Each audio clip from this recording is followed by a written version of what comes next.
Like the right. Wait a minute, stop. Hang on a minute. Let me stop. He just said he was in seminary. I was. So you went to seminary school. I did. Welcome to the Cowboy and Cadillac Show. Hey, just like last week, if you made it to this point and you're on this video podcast watching us, subscribe. Like and share. We appreciate you doing that for sure. For sure. Hey, welcome to the Cowboy and Cadillac Show. I'm Cowboy. And I'm Cadillac. And hey, folks, this show is all about business, how we can help you and how you can even help us. So Leendorf.com, that's our holding company, and that's the company we own together. If you're interested in finding out what we do, the businesses we're in, that's where you can find it out at. Yeah, take a look at it. And today's going to be a little special because we're going to give a little bit of a sneak peek into Cadillac's life, a little bit about where he's from, how he got to where he is, and that kind of stuff. Last podcast y'all watched was a little bit about me, so Yep. I'm glad y'all held in there. This Yep. week y'all going to get to hear a little bit about Cadillac. But before we get started, Cadillac, last week I told you I had a surprise for you, and I made you wait You did. a full week You did. for this surprise. I'm nervous, folks. I'm gonna go ahead and bring the surprise out. You notice there's no drink on the table, right? No drink. And everybody here knows that I like whiskey. And everybody that knows us also knows that we like to surprise each other fairly often, and they're usually pretty scary surprises. This is not going to be scary, folks. Hey, check this out right here. Good.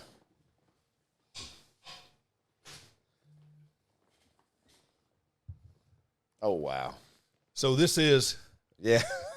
he's a margarita, skinny drinker. margarita. He does like the little Yeah. umbrella in the top side of it, though. I do Yeah. know that without doubt. Absolutely. So nobody requested this. Nobody asked for this, but we've gone whiskey on all of our shows, and I love whiskey. And I thought, damn, it seemed maybe taking advantage of Cadillac on this a little bit. So I stepped out of the box and got a little Patron, upscale Patron. Let me go ahead and take this thing out of here. Now, see, this is what a great best friend and business partner does. This guy does this kind of shit all the time. Look at, boy, that's fancy. That is super fancy. Grand Patron, smoky Smoky. tequila. Never had it. Some of the best agave I think we're probably both ever had. Well, except for that one time we were over at that client's. Oh, wait a minute. That was tequila. I'm sorry. Yeah, That Greg, you know which Greg we're talking about. Hey, so listen, Yeah. I'm going to go ahead and pour us a little bit up. Today is about Cadillac, so I thought it'd be a good time to give him a little sneak peek. Well, I appreciate that. Being the Patron drinker that he is, I thought this would be that's good, wasn't it? That smells good. That'd make a mean, skinny margarita. Here we go. Yeah. I'm gonna toast today to Cadillac, being my partner, best friend, partner in crime, partner in business. Yeah. It will help me bury the body, without a doubt. Without a doubt, folks. Here we go. Appreciate it, brother.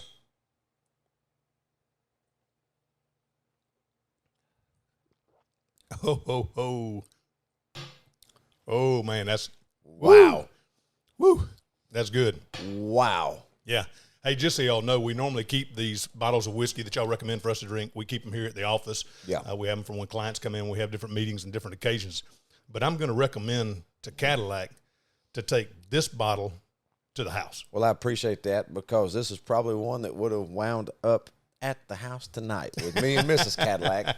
That is so damn good, it's not even funny. Hey, Hands down, Yeah, you taste the smoky in that, don't you? that's delicious. That's unreal. That is great. You hadn't tried it, folks. Go try it. Jump out there and try it. Hey, listen, today's all about Cadillac, so let's jump in here. Hey, and listen, subscribe. I'm going to say it again, subscribe. Like and share. Snap, face us, face chat us, do all of that stuff. Subscribe, share, Insta, Yeah. face, whatever all that stuff All is. those things. Yeah, we'll make sure we put you a little small banner down there so y'all can hit the button on that.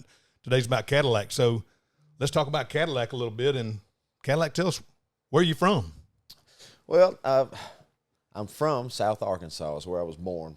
Matter of fact, the same hometown of, it's called Rising, Arkansas, town of 1,200 people, just as many pass away as is born. Been 1,200 for as long as I've been alive. But Rising doesn't have a hospital. So, you know, for all you Alabama fans out there, which I'm not, I'll be honest with you, I'm a Razorback fan. Is it Razorback or is it Pig? I couldn't. No, it's a Razorback. Oh, son. Razorback. Okay, Watch I just yourself. making sure I would. Watch yourself.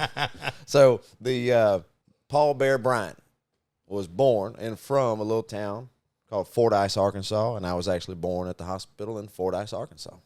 pretty cool. Pretty cool. Tell us a little bit about your growing up and getting through and growing into the man that you are today. Tell us about those teenage years that you experienced. Well, let's talk about geography real quick. It has something to do with it. I was a preacher's kid. Woo. Oh, yeah, no doubt. I was one of those. And I know the preacher that he's the kid of. Yeah, yeah. And listen, so I spent most of my time, sometimes when your family's in the ministry, then it's kind of like being an Army brat as well, as far as moving around. So Biloxi, Mississippi, Baton Rouge, Louisiana, and back to Little Rock, Arkansas. So Deep South is definitely where I was born and raised and bred, no doubt about it. It has a lot to do with the accent you hear and also the man that you see. I was born to the two most incredible parents that a man could hope for. I will attest to that. I know both of them. Yeah. Matter of fact, one of them has done some work for us. One of them has done some work with us. Yep. I've got to know both of them really, really good, and I definitely approve. Yeah, so my mother, I want to tell you, man, she is a tough nut. Well, she is the one that I've gotten a lot of my business acumen from, and just the, I'm going to say bulldog. When you get into something, you just don't let go till it stops moving. I got that from my mother.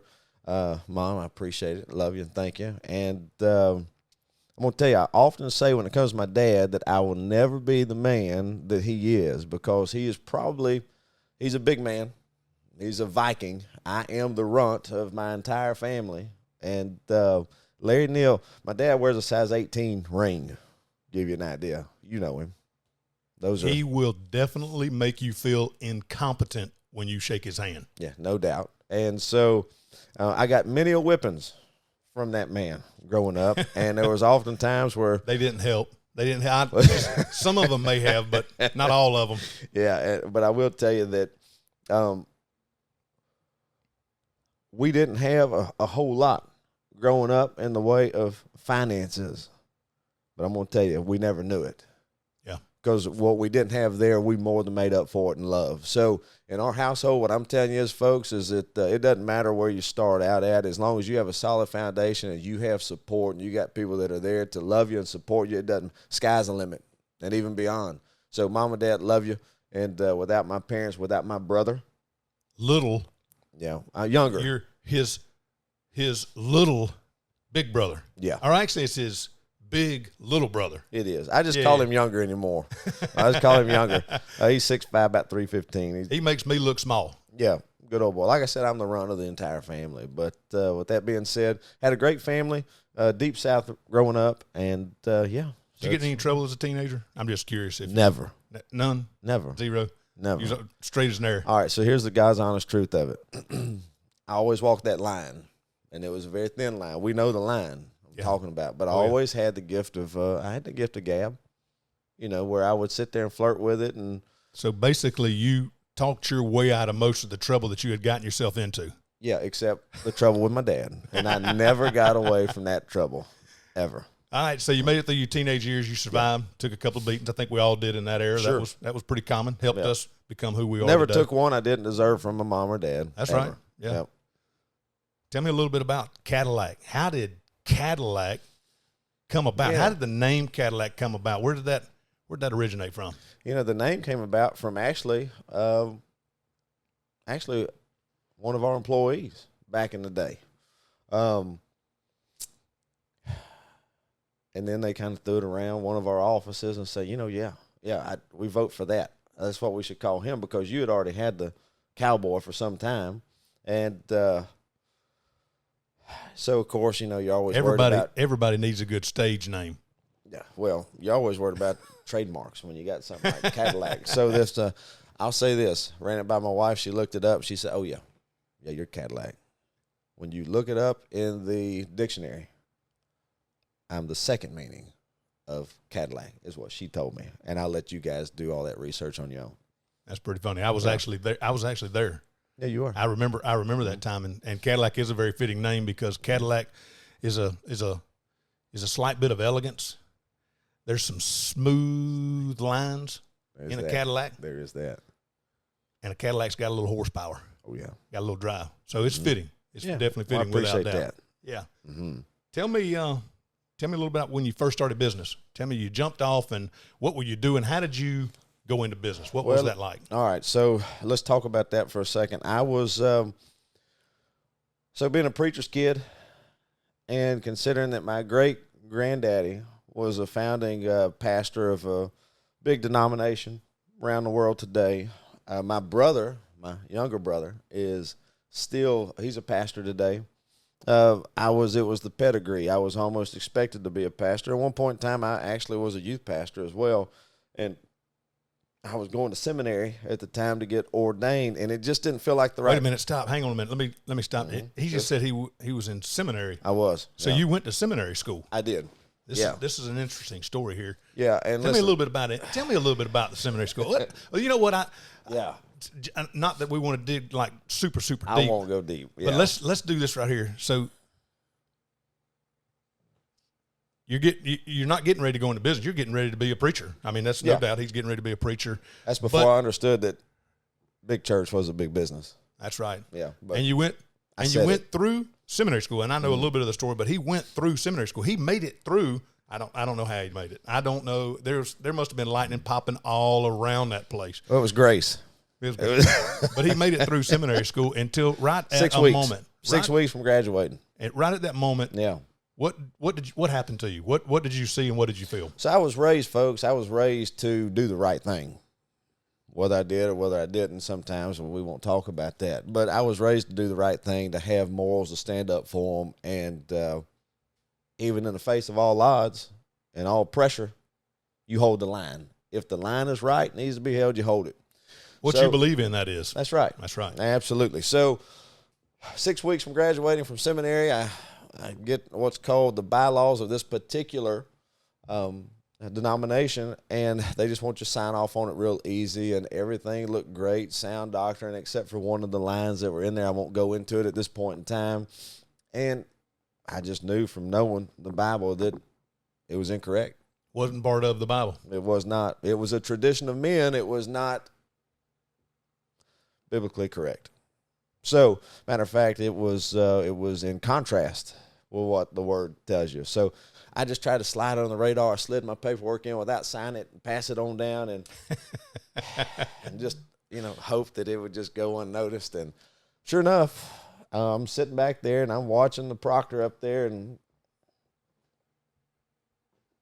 Mr. Neal. He looks again, and he could tell where the paper was. He says, Mr. Neal, seems to be an issue here. And I said, excuse me, sir. He says, you didn't sign yours. I'm going to send it back so you can sign it real quick. Must have overlooked it. So in front of the entire class, I had to say, no, sir. No mistake made. I couldn't sign it. So long story short, because I refused to sign that, refused to agree that that was accurate, then they kindly, and it was very, very cordially, I will say that in their defense, gave me the boot. Yeah. Yeah. And I got to tell you, it was probably the best thing that could ever happen. I don't believe Jesus would have given you the boot. No. Yeah, I don't think so. I don't think that's the way that would have gone down. I hope not. So you come out of seminary school. Yeah. That didn't work out. No. But I will say this, knowing Cadillac as well as I know him and the time that we spend together, I do know that the boy knows the Bible. And he knows and he understands, and it is, for me, sometimes because I don't know it near as well as he does. That almost led me into a joke I'll stay away from. It's fun to listen to you talk about the Bible because of your knowledge and because of your understanding of it. It is interesting. Yeah. So you get the boot out of seminary school. Doesn't work out for you. Get the boot out of seminary school, and you decide I got to go into business. And yes, I was in Little Rock, Arkansas, and even before I decided to go into business, I had gone to I went to one semester of college at University of Arkansas, Little Rock, and even there, there was something always from the time that I was a little boy. The only thing I could explain is I felt like I was always made to do something great. And if you're out there and you can kind of relate with that, but you almost felt kind of weird, like you were almost out of place and you almost felt prideful in a way, but you just couldn't wrap your head around it, that was me. That was me. I really couldn't. I didn't know what it was, but I knew I was made to do something great. And for me, not for everyone, but for me, I knew when I was in that semester of college that was not for me. I felt like I was wasting time. and I felt like I was adding on a lot of debt when not having a clear vision of where it was that I needed to be. Now, I started life early and got out there, and I started working in construction. I didn't know anything about it. This was back circa like 1997, around that era. And so I had a friend who was a pastor. This guy was one of the most real pastors you'd ever meet. I didn't go to his church. He took me under his wing. I was young. I had a little baby girl on the way to be born, and he took me under his wing, and I started cleaning up construction lots and sites for him for $400 a week. And along the way, that's one thing that I always did is I poured 100% of myself into whatever I did. I don't care if it's cleaning up, doing janitor work, whatever it was, I'm going to put 100% into it. And if you're going to do it, it's worth doing right. Period. Right. Yeah, and do it better than anybody else would do it, period. So he wound up, I guess, seeing that in me, and he was very, very gracious. I owe a gratitude to this man, Greg Abels. If you're out there, I'll always be appreciative and thankful. Last time I heard about Greg, he was in Jinx, Oklahoma, as a pastor in a church out there. But Greg helped me. He started teaching me. He took me under his wing, and before I knew it, within a year or so, when he was out of town, I would manage some of his construction projects at home building sites for him, and he actually helped me build my very first house on my own back around 1998, somewhere there, and that's where it started. So you just kind of fell into, it wasn't really a, hey, this is what I want to do. You didn't grow up thinking at the end of time that this was what you wanted to do, but right. Just kind of happened. That's it. And you gave it 100%. That's it, 100%. What motivates you in the morning? When you wake up in the morning and that simple. sun's coming up, what motivates you? And That's actually, simple. it's before the sun comes up, I know. But oh, yeah, family and friends. Man, I tell you what, I've got the most beautiful wife at home, and not just that, beautiful of how she looks. You guys will get to see her one of these days, but just inside and out, she's phenomenal. My kids, listen, I want them to have a better I don't think they could ever have a better foundation of love than what I have, but maybe a better financial foundation to start off from. I want to see them live the best life, be the best them they can be, and I feel like that's Dad's responsibility to put them in a position to where they can go from there. So my family, my friends, you, brother, every day, the people that work with us, we don't have people work for us. People here would agree with that. But, yeah, man, it's people. This whole thing about life it's a people thing. It's a people thing, and those that are closest to us, that's what drives me. family. Yeah. Can't beat it. No, you Family can't. and friends, and I consider you my family more than I do a friend. Absolutely. That's strong motivation. Definitely put some drive in you. Well, you don't want to let anybody down. That's right. You're responsible. You're the leader. You're the guy. Yeah, but you know what? I think too, Cowboy, it's important to say, important to know that you need to get to a place where you don't want to let yourself down. I think that's important too. So I actually motivate me too. I like it. Hell, he motivates me also. Yeah, he's a motivator. Give me a life lesson, and I know we got a bunch, and we talked about this last week. We have a bunch of life lessons. Give me a life lesson that changed your perspective of life and your perspective of business. Life lesson. And there's so many. There really is so many. I have two that are coming to mind. I'll mention one at a later date. We can talk about it. I'll choose this one because it has to do with teamwork.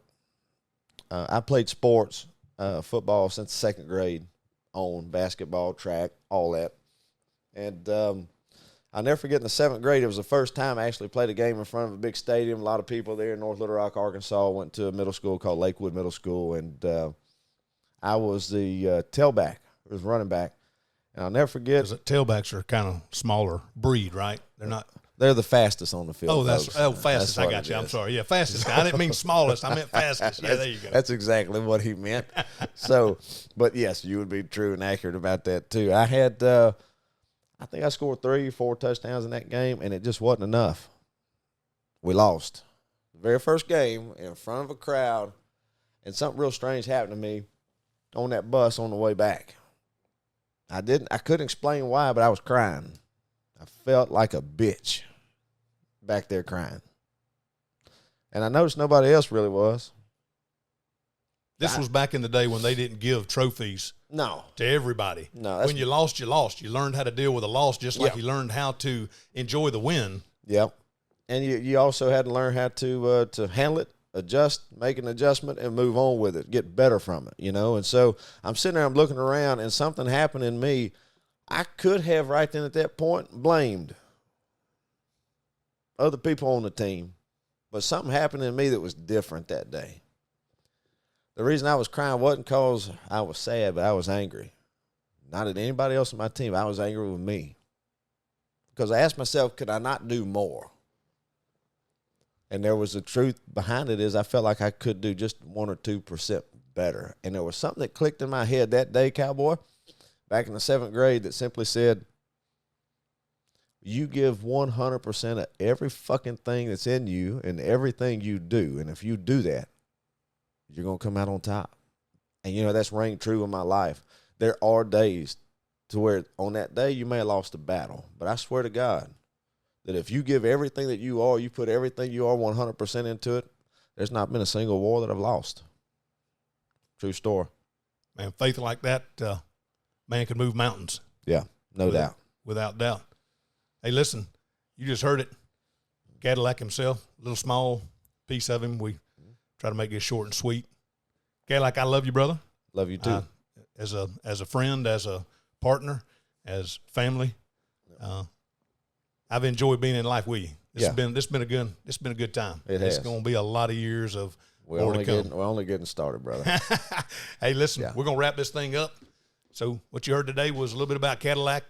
We'll be on here next week talking a little more about business and digging back in. We had a little fun at the range a couple of weeks ago, and a little bit about me, a little bit about Cadillac. So listen. That's legitimate right there. It's good stuff. Yes, it is. When you're thinking about going into business for yourself, think about everything. Think about what it takes. Think about all of the different parts and pieces that are going to be involved in what that business is, and put 100% in. Yeah. Something that you heard both Cadillac and I talk about as far as being business owners and entrepreneurs is, if you're not giving 100%, you're not going to make it. And if you think somebody else is going to do it for you, you're wrong. You've lost your mind. And you know what? It don't put the pressure of other people on there. That's right. You know, that pressure needs to be on you. You do your best, and what happens, the whole idea about birds of a feather flock together, boy, that's the truth. It is the truth. So you be the best you can be.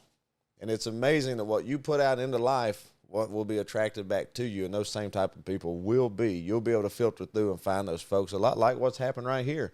And I got to tell you, if you've never had this tequila right here, 2 things about it. You need to go get some today. And if you don't have a friend that thinks about you the way I got a friend, Cowboy, thinks about me to think about this tequila, then you're really not living life. I suggest you find some new friends. Yeah, I say today we make a toast to Cowboy and Cadillac and our friendship. Yeah, to our friendship and to y'all at home. There you Your go. Success.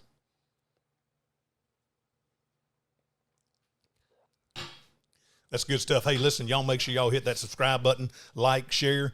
Come back and see us next week. Cowboy and Cadillac Show. Love y'all. Appreciate it. Peace out.